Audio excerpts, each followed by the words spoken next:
how to apply farm heel block. It is very comfortable and very flexible block.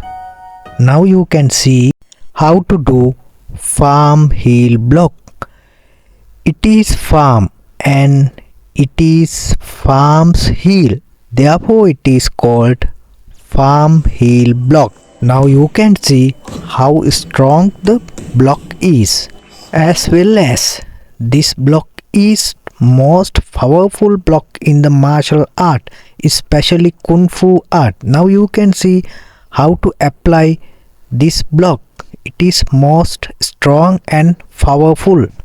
You can see how strong it is.